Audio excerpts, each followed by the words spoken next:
What's up, everybody? Luigi here, and I'm back with Dadcast Games, episode 7. Today's gonna be another short one. Sorry about the short episodes, but it's just there hasn't been very much going on in my life lately. There's some video gaming news that I'm gonna talk about, but before we get into it, I'd like to talk about how my week went. Let me know how your week went, but my week so far has been nothing but studying. My final is coming up for the first half of my semester to one of my classes that I'm taking. It's this Tuesday coming up, so I've been doing a lot of studying for the final. This class that I'm taking. It's only 8 weeks, so it's not a full semester course. It's one of them like fast track classes. So it's been a lot of work, kind of just crammed together. But I think I do good. I think I'll be doing good. Video gaming wise, I didn't get too much of a chance to play. I did want to play Hogwarts Legacy, but I haven't had a chance. I've been doing a lot of editing for the Hogwarts Legacy game. I've been uploading most of the gameplay up to my YouTube channel at Dadcast Games. If you want to check it out, don't forget to subscribe there. And speaking of subscribing, if you haven't already, go ahead and follow Dadcast Games here on Spotify. If you haven't already, it's free to you. Helps me out. And share it. Share it to your friends. Without further ado, let's get started. You're listening to Dadcast Games. All right, next segment, quick little segment. I just want to talk about what I was on Twitter, right? And I don't know if you guys heard the news, but Phil Spencer, right, the boss of Xbox, pretty much trying to defend his stance on acquiring Activision. And this is what he said. This is on the tweet. This is all, I'm just reading it off of the screen right now. So it says, Microsoft and Nintendo have now negotiated and signed a binding 10-year legal agreement to bring Call of Duty to Nintendo players the same day as Xbox, with full feature and content parity so they can experience Call of Duty just as Xbox and PlayStation gamers enjoy Call of Duty. We are committed to providing long-term and equal access to Call of Duty to other gaming platforms, bringing more choices to more players and more competition to the gaming market. So, man, Microsoft and Nintendo? So, this is news to me because I don't remember where I saw it, but I saw a picture of like the Gamepass, and there was just like stuff going around, like the Gamepass logo, and it was like PC, the Xbox, like a TV, pretty much where Game Pass is available, right? So it was like a TV because of cloud gaming and whatnot. And then I noticed something very strange. If I could find the picture, I'm going to see if I could upload it to my Twitter. So if I find a picture, I'm going to go ahead and post it on my Twitter account. It's at Twitter at LLuigi0136. So EL_Luigi0136. But yeah, so what I saw was weird. It was a Nintendo Switch. And then on the screen of the Nintendo Switch, it said Game Pass. So does that mean that Game Pass is coming to Nintendo? Dude, that's going to be crazy if it is. That is going to be freaking crazy. It is. Can you imagine having Game Pass on a Nintendo console? PlayStation, where you at? Where you at, PlayStation? Are you going to let this happen? I don't know. What do you guys think? Let me know. Would you be willing to see Game Pass on PlayStation and Nintendo and like everywhere? Or do you want it to continue to be where, each console, each company has to fend for themselves?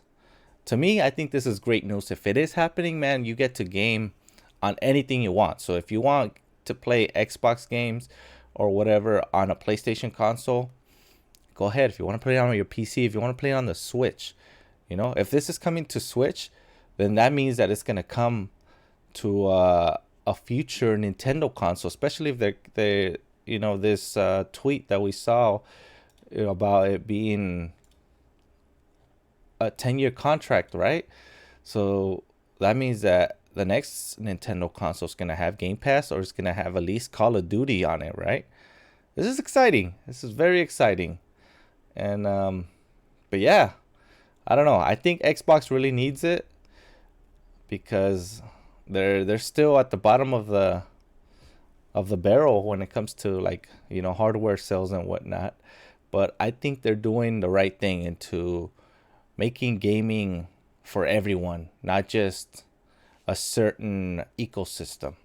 And I get it. I get it. They want you to join the Game Pass ecosystem, but I think it's a step in the right direction. You're listening to Dadcast Games. All right. So, we just finished watching the State of Play for February 23rd, 2023. Honestly, it was like the first part of it was a big commercial for PSVR 2. At this point in time, for me, I don't think it's something that I'm interested in.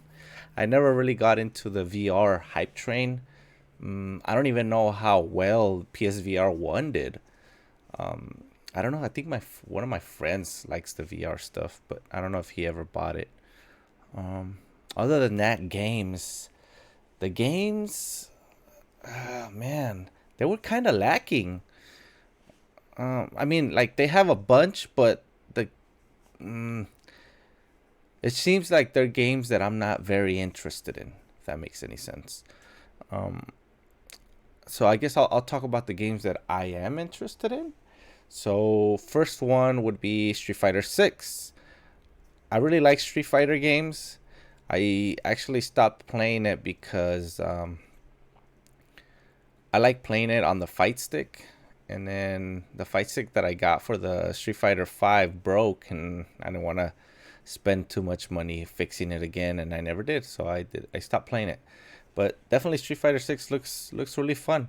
I'll probably give it a try. Next game, Resident Evil 4. I don't know why, but I thought this game was already out. I could have sworn seeing like people playing it on TikTok or something, or just like streaming it. Um, but I guess I was wrong. But yeah, it looks awesome.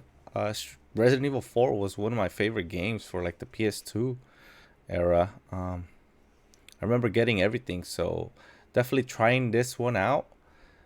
Um, it's something that I'm interested in. So yeah, I'm interested in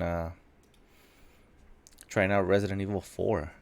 The which one was it? It was like a cartoony kind of like Moana game. What was it called? Chia, I think. Chia looks. I would have to see more gameplay of it. But yeah, Chia looks like a game that I would play. Probably have to see more on it before I decide. But yeah, it looks like a game that I may want to play in the future. Let's see. And then the last game, Suicide Squad. So they did talk about Suicide Squad a lot. I mean, the game looks freaking awesome. Um, just I guess the one thing that's gonna suck is if I want to play with my son, I either have to get another copy of it and another freaking console at that. Um, but unfortunately, if it's like one of them, like you really have to play co-op to enjoy the experience.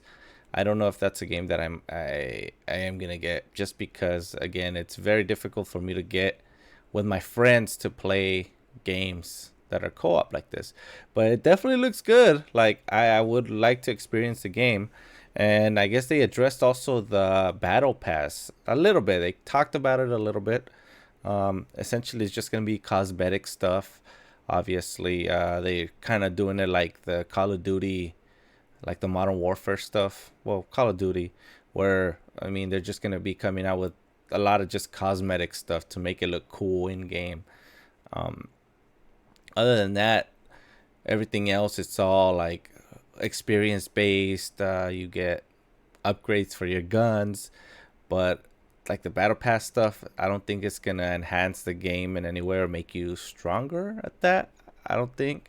It's just basically to make you look like a different, like with different skins and whatnot, and then for your guns to look a different color or whatever.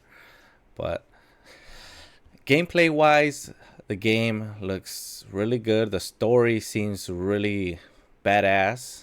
Um, but again, it's online. The single player campaign, you're gonna have bots for the other three characters, which I don't know if I'm a fan of. I would rather just play single player as is without the bots. But yeah, that was the state of play of for PlayStation February 23rd, 2023. Very disappointed, I gotta say, man. Just like I said about the Nintendo one, this one, I don't know, man. I don't know. I don't know if I'm looking forward to a lot of this stuff.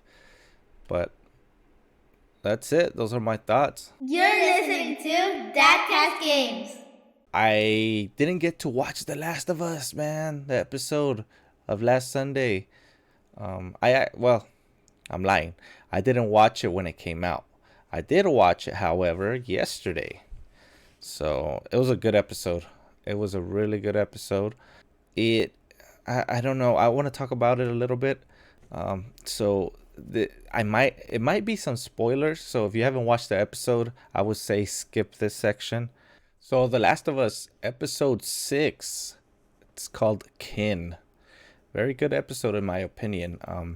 This episode, you kind of see, I guess, a little bit into the future. First thing I want to mention is when they're in the town after they find Tommy, because they find Tommy, by the way. They go into the town, right? And then Ellie's eating, and there's a girl that's staring at her, and then Ellie yells at that girl. I think what is she says like, what do you want, or what are you looking at? And then Joel tells Ellie to calm down, and then Maria tells her that, oh, it's okay, she's just curious. But who was that girl that was staring at Ellie? Was it, I think that's the girl that comes out in The Last of Us Part 2 in the video game, Dina, the girl that's always hanging around with Ellie the whole time. Because if it was that's kind of cool that they added that. Again, this is my speculation, this is what I think it was, but I don't know if it was. But yeah, they find Joel and Ellie find Tommy, and Joel starts, like, this whole episode you see that Joel is afraid, like he's finally feeling afraid, he's feeling weak, and he decides he wants to tell Tommy that he wants to pass on his mission onto him because he thinks that he's not capable of carrying out this mission. He feels like he's going to get himself and Ellie killed. And in a way, if you think about it, that's Joel feeling like he's, what's the word I'm looking for? Like, he's starting to care about Ellie, you know. It's only been 6 episodes, but if you think about it, the timeline that they've been together has been months, right? So they've been living together for months, Ellie and Joel, I mean. And so Joel is starting to feel like, I don't know if he's starting to care about Ellie, and it's showing a little bit here because he doesn't want to fail her. And he's also starting to realize that, hey, maybe Ellie is the salvation for this virus that's going on. So he talks to Tommy. Joel talks to Tommy, and Tommy's like, nope, I'm not doing it. I'm not that person anymore. And Joel tells him, well, I'm not that person either. We had to do what we did to survive. And what are they talking about? They're talking about what they used to do, about killing innocent people just to survive, right? Which is very tough, you know. I'm pretty sure it's a thing that just is in your conscience, you know, eating away at your conscience when you know you didn't want to do it, but it was either you or them, kind of like survival of the fittest, right? And then Joel's telling him, like, you know, you were supposed to be my brother, but don't worry about it. We're gonna get out of here, you know, first thing in the morning. And then I don't remember exactly what happens, but Joel eventually tells Tommy the truth. You know, Tommy's like, well, tell me the truth. Why did you do it? Like, you don't usually do things from the kindness of your heart, right? So Joel sits down and he explains to Tommy that Ellie is immune to the virus. he explains to Tommy that she got bit months ago and she still hasn't been infected. So they're trying to take Ellie to the Fireflies so they can experiment and possibly make an antidote for this virus or a cure for the virus. So Tommy tells him, "Well, why do you need me? Like, why can't you do it?" And that's when Joel starts telling him, "It's like, you know what? I'm afraid. I'm scared. I'm getting old. I'm getting weak." And as he says that, like the scene before, it shows Joel trying to rip off the sole of the boot that he's wearing, but he doesn't have the strength to do it, and he gets frustrated because he's like, man, like, I guess in his mind he's like, damn it, dude, like I used to be able to rip this thing off like nothing, and now he's just a weak old man. But whatever, uh, Tommy agrees. Tommy agrees to, okay, fine. I'm gonna help you out. I'll go ahead and take her the rest of the way. Take Ellie to the Fireflies. And Ellie overhears and she gets pissed off. And then Joel goes to talk to her because he didn't know that Ellie had overheard the conversation. So he goes to talk to her to pretty much break the news that he's no longer going to be taking her to their destination. Ellie tells him, "You know what? I overheard it. Why is it that everybody that I care about either dies or abandons me?" And Joel explains, "Hey, you know what? It's because I'm old. I don't think I can take care of you." And then he's like, "Well, I don't care. I want you to do it because I care about you." And that kind of shows that they're both starting to feel that connection where maybe they're not, father daughter, but the bond between them is starting to grow as a father daughter thing. And it just goes on to the end, to the end of the show. Ellie gets pissed off. They go to sleep and tells them, "Okay, well, thanks for nothing." But then in the morning, Joel's in the stables trying to steal a horse. Pretty much gives Ellie the option. Okay, who do you want to take you to the Fireflies? And Ellie, no time's wasted. She throws a backpack at him, tells him, "Let's go." And that's when Joel's like, "All right, fine, we'll start going." So yeah, they get the horse. Just keep in mind, it's also like during the winter, so it's snowing outside, so it's gonna be very dangerous. They stock up on supplies and they start leaving, and they make it to the destination, to the university where the Fireflies are supposed to be. But there's nobody there. All they find is monkeys. And then as they're exploring the university to see if they can find any clues as to where they have gone, they encounter some raiders or some scavengers. I don't know. I don't even know who they were, but it was a group of men that pretty much they see that they're there. So they get into a fight, and then what ends up happening is that one of them had a bat that broke.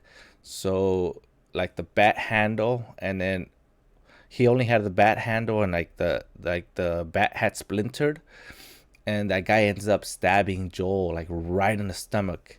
Ellie helps Joel onto the horse, and then she gets on the horse, and they just book it out of there, and they're riding on the horse, and the episode ends where Joel, I guess he lost too much blood and he falls off the horse.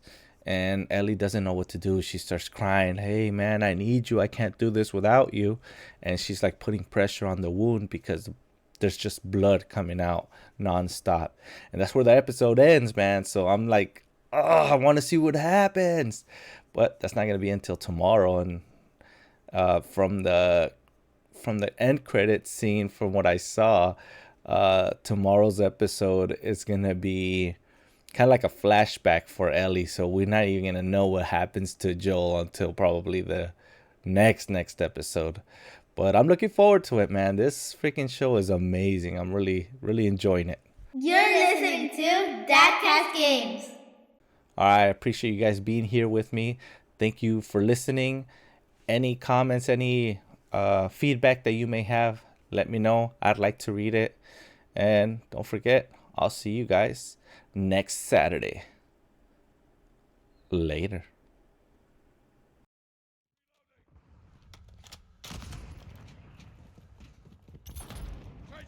Friendly mortar strike on the way. Our counter UAV is active. Semtex incoming!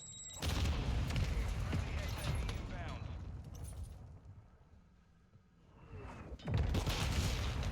Got him on the run. Keep it up.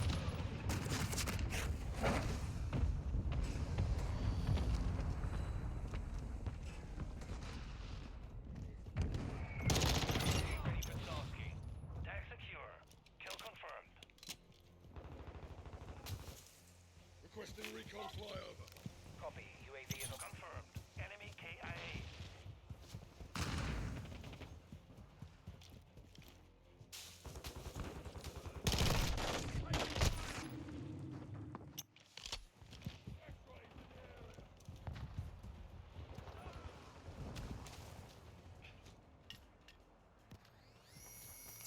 UAV is bingo fuel. RTB at this time.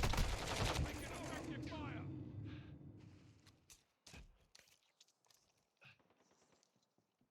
Throwing grenade!